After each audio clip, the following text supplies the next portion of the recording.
Ciao a tutti, ma soprattutto ciao Fabrizio, perché quello Ciao. che avete visto prima suonare Ciao Massimo. il pianoforte era appunto Fabrizio Bondi. E ovviamente ciao di nuovo Massimo Privitera. Ciao Eh, Massimo. Marco, ciao Fabrizio.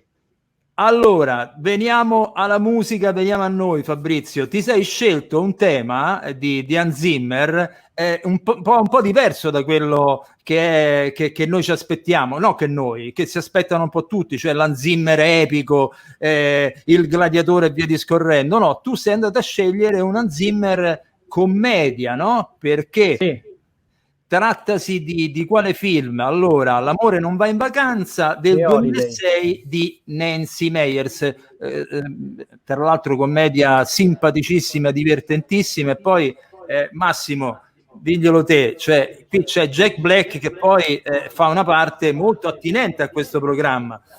Infatti Jack Black è un autore di musica applicata alle immagini, un compositore di musica per film. Tra l'altro c'è una scena stupenda in cui lui racconta a Kate Winslet, di cui si è innamorato, quali sono i più grandi compositori di musica per immagini e cita ovviamente Ennio Morricone, John Williams e poi fa una citazione di Me Hans stesso. Zimmer. Simpatica. Io me la canto e me la suono, come si dice, però effettivamente è un Zimmer fuori range, epico, eroico, supereroico anzi, ed è molto lo Zimmer che piace a me, quello più intimista, che realizza delle colonne sonore per delle commedie veramente incantevoli, con una musica deliziosa che accompagna alla perfezione le immagini. E secondo me Fabrizio ha scelto uno dei temi più belli, che ovviamente è un omaggio a Morricone perché lo si cita a piene mani nel film e poi sappiamo benissimo che Zimmer è un morriconiano doc. Veramente. Fabrizio, raccontaci proprio il perché di questa scelta. Guarda Come Marco, ti è venuta? il perché è semplice. Molto spesso quando parliamo di Zimmer tutti lo immaginano con le solite colonne sonore che conosciamo tutti. Secondo me quella che gli ha dato proprio una fama a livello, era già famoso prima, ma quella che gli ha dato proprio la fama a livello popolare è stato il Gladiatore. Cioè da Certo. lì in poi c'è stato proprio una popolarità del personaggio. Pur conoscendolo già dal Re Leone prima, e se vuoi anche, cioè, io già lo conoscevo da Green Card, Thelma e Louise, da Rain Man, già alla fine degli anni '80. Però la sua firma, diciamo, il motivo per cui tutti quanti lo conoscono è la sua grandezza, la sua epicità.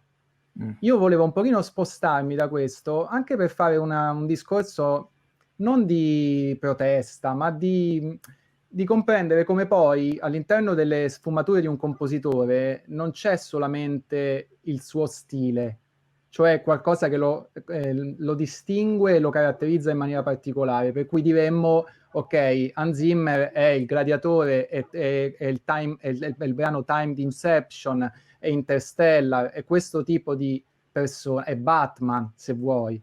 Ma Hans Zimmer è anche altro, e anzi, probabilmente proprio nei suoi primi anni, con la complicità di alcuni registi come Nancy Meyers, che gli ha fatto scrivere alcune delle colonne sonore di commedia più famose, poi dei film più famosi degli anni 90 e 2000, quelli che io amo di più a livello di commedia, è proprio la sua capacità di essere quanto più che mai eclettico, ecco. Eclettico, diverso, intimo, ma allo stesso tempo popolare, perché poi la sua capacità di essere catchy, di avere sempre questo tema che entra. Pensa che io, prima ancora di conoscerlo, di conoscere la sua musica, andai a vedere A spasso con Daisy, che è un film, se non sbaglio, dell'89. Comunque anni 80, sì. Quindi io avevo 15 anni e aveva questo tema di clarinetto che io, uscendo dal cinema, ho cominciato a fischiettare e a cantare per giorni, senza rendermi conto di che cioè ce l'avevo talmente dentro, ed era un tema semplice, tra l'altro scritto con pochissimi strumenti, però la sua capacità di essere immediatamente orecchiabile, quindi è immediatamente popolare, probabilmente lui ce l'ha dal pop, ce l'ha dalle sue origini, che poi sono... Sì. Ma quello, soprattutto il discorso dei temi, mi porta adesso ad andare sulla tua carriera, no? Ovvero, io Fabrizio Bondi l'ho conosciuto su un film che era Amore 14, quindi dove per abbiamo dire lavorato insieme, se si dove ho avuto il piacere di conoscerti, E io il primo film che lavoravo con Fabrizio, quello che ho notato non solo io, ma tante altre persone, in realtà era questa tua capacità di creare temi, questa tua, anzi questo tuo approccio, diciamo, tematico e molto spesso poi con l'evoluzione, diciamo, della colonna sonora, questa facilità di creare temi è stato anche quasi una specie di handicap, perché negli ultimi tempi il tema in qualche modo è caduto, diciamo così, in disuso. Il tema, la melodia o quello che il grande pubblico dice: ah sì, adesso belli film, però non mi ricordo più una colonna sonora, tu pensi che sia momentaneo il, diciamo, disamore da parte delle produzioni, o pensi che presto ci sarà una sorta di risorgimento? Guarda Marco, non ti posso fare una previsione, nel senso che se io mi affaccio alla storia, nella storia ci sono sempre stati dal 1930-40 fino ai giorni d'oggi momenti in cui la musica era tematica e momenti in cui invece la musica aveva dei temi più difficili, più sperimentali, più quasi di musica contemporanea. E ti direi che oggi siamo in un momento quasi di musica contemporanea nelle colonne sonore, non intesa ovviamente come musica colta, ma intesa come la ricerca di nuovo sperimentalismo che ci può portare a qualcosa di nuovo. Quello di cui forse anche io sento la mancanza rispetto al discorso che hai fatto è il cuore che si scalda. Cioè, a mio avviso, nella storia è sempre stato il tema rivisto, più minimale, più ricco, ma è sempre stato quello a creare diciamo come si dice, un'affezione da parte del pubblico alle colonne sonore. E tutto ciò che non viene riconosciuto, che non viene cantato, diventa più difficile. Diventa più difficile nel momento in cui si chiede a una persona che esce dal cinema di ricordare la musica come si è ricordato la storia, gli attori e le relazioni tra i personaggi. Ecco, probabilmente prima nel leitmotiv era più facile raccontare l'emozione che i personaggi stavano vivendo. Oggi lo si fa, ma lo si fa in maniera meno descrittiva, più sottesa, più underscore, diciamo. Sì, più essenziale poi peraltro. Più essenziale sicuramente, però sai, anche oggi ci sono dei temi che sono molto essenziali, ma comunque risultano orecchiabili, giusto? Sì. Non si è persa questa... diciamo che quando il sound design... Io ho letto anche il tuo libro, Marco, e anche lì si parla di questo. Cioè, come sarà il compositore del futuro? Sarà un compositore, un musicista, o sarà uno che dovrà muoversi tra composizione, tecnologia e nuovi media, nuove sensazioni? Però probabilmente io penso che sia quello. Io ad esempio credo che esiste anche il concetto di tema timbrico, cioè nel senso esiste il tema melodico, ma esiste anche il tema timbrico, cioè a mio modo di vedere un mix, una sovrapposizione di timbri, di timbriche, che possono essere elettroniche, acustiche, elettriche e via discorrendo, che sono un po' alla base, diciamo così, dell'intromissione del sound design nell'ambito della colonna sonora. È un concetto un po' difficile, ma secondo me, se io vado a vedere certe colonne sonore, ad esempio di Johan Johansson, io vedo che questo concetto del tema anche timbrico, non solo quello dell'arpeggio del pianoforte e via discorrendo, dobbiamo cominciare a prenderci confidenza, ecco, perché anche quello esiste. Allora, io faccio una domanda polemica a Fabrizio. Tu sei un fan di Zimmer, si parla sempre di questa diatriba dell'evoluzione e involuzione causata da Hans Zimmer, cioè questa sorta di emulazione che ha creato un appiattimento totalizzante da un punto di vista sia televisivo che cinematografico di suoi emuli o di tutti quelli che sono usciti dalla sua factory. Secondo te esiste questa evoluzione o esiste questa involuzione? O sono ambedue le due facce della medesima medaglia? Secondo me non esiste un'involuzione, quindi se uno osserva il suo percorso personale e poi osserva questo discorso che stai facendo tu, Massimo, cioè di come si è evoluta anche la colonna sonora, tendendo un pochino, forse in parte, ad appiattirsi a questo tipo di gusto.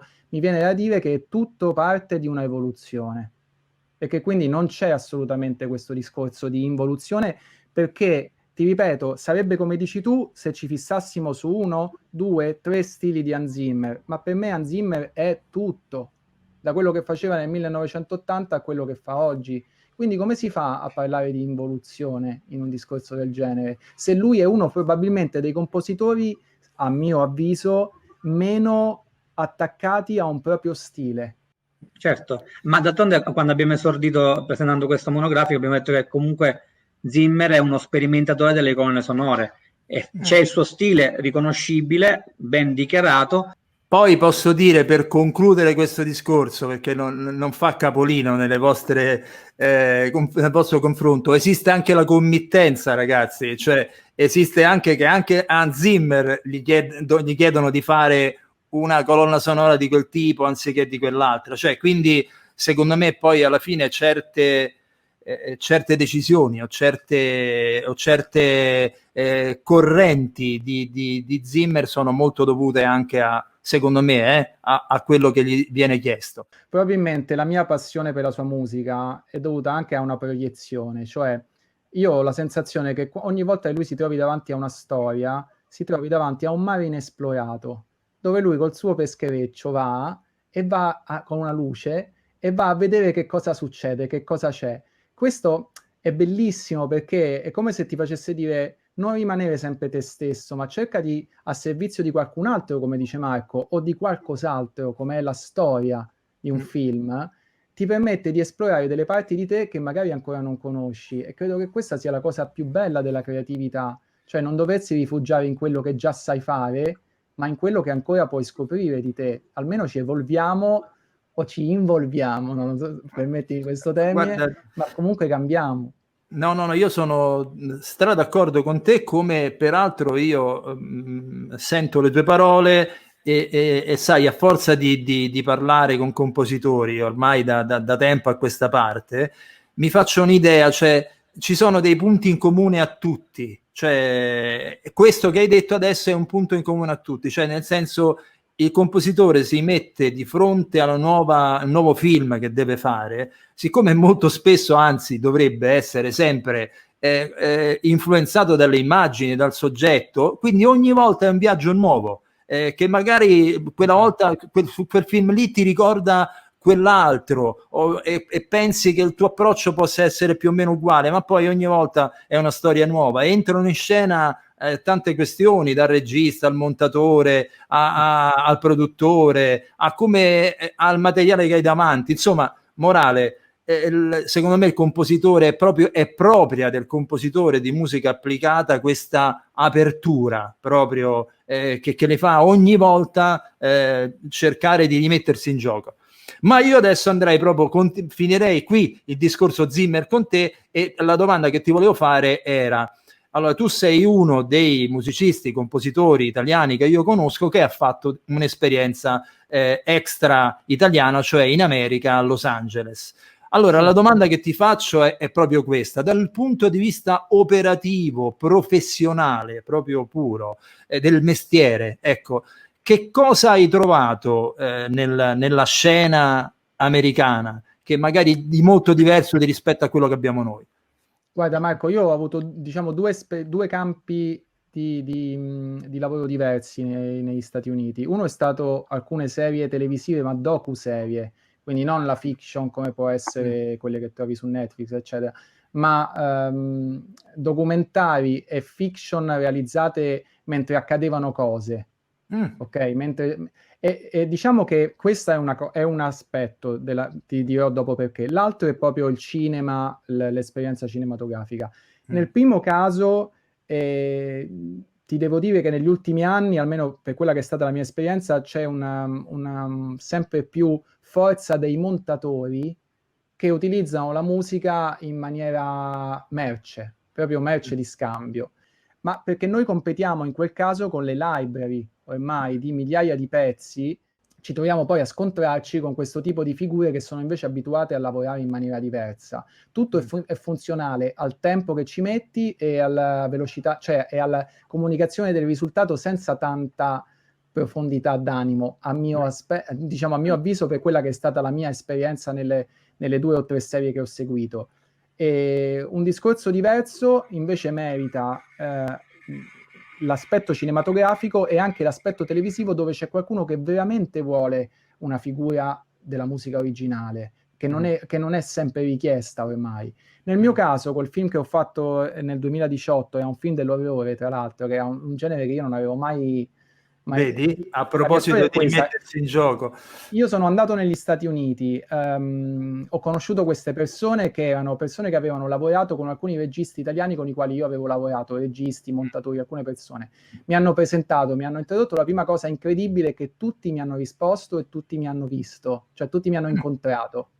Tutte mi hanno dato un feedback di quello che pensavano, tutte quante, ed sono nate delle possibilità che mi sono piano piano costruito, facendo anche magari sentire delle cose fatte ad hoc per dei progetti che loro avevano, delle cose che ancora non erano partite, ed è nata la possibilità di fare questo piccolo film dell'orrore. Mi sono detto, in questo momento in cui i temi vengono un pochino si perdono di importanza, cerco di ricostruire proprio un tema dell'orrore che abbia a che fare con la musica degli anni 90, degli anni anche 70, dell'orrore che conosciamo tutti quanti. Non ti so dire se c'è stata più o meno professionalità rispetto a qua, forse c'è stata un pochino più di curiosità. Eppure io sono stato informato da loro dopo il film, ed ero già di nuovo qui, di tutto quello che accadeva su questo film, di ogni drive-in e ogni cinema dove veniva proiettato, di ogni passaggio televisivo in DVD, e questa cosa mi ha molto stupito, perché invece mi capita spesso qui che un film ha un tempo più breve, diciamo, che nel momento in cui viene chiuso poi ognuno torna più o meno alla propria vita e alle proprie cose. Senti Fabrizio, allora io ti saluto, ti auguro il meglio per tutto, anche perché sei passato da Amore 14 ai film dell'orrore, quindi voglio dire che credo che tu sei abbastanza aperto a varie soluzioni. Come si chiama il film dell'orrore? Si chiama Masked Mutilator. E parla di un gruppo di ragazzi un film della Troma. Parla di un gruppo di ragazzi legati al wrestling che vengono, diciamo, uccisi a uno. Va bene, lasciamo perdere come vengono uccisi e quanti ne sono. Ok, senti, allora Fabrizio, grazie di tutto. Bene, e noi ci salutiamo, perché tu non ti sei limitato a un pezzo di Zimmer, ma ne hai eseguito un secondo, e per di più con un altro strumento che io non andrò a dire, e così faccio capire che sei anche un polistrumentista. Però diciamo perlomeno, guarda, annuncialo te Massimo, il pezzo di che cosa si tratta. Allora, il pezzo è un film action, Mission Impossible 2 di John Woo con Tom Cruise. Non lo conosco, è un film che non conosco. Credo di sapere che sia un flamenco, forse. Esatto, allora chissà con quale strumento l'avrà suonato il flamenco. Ciao, un po' da flamenco. Grazie di tutto, grazie a tutti. Ciao. Ciao Fabrizio, grazie di tutto. Ciao Fabrizio. Ciao, grazie a voi. Grazie.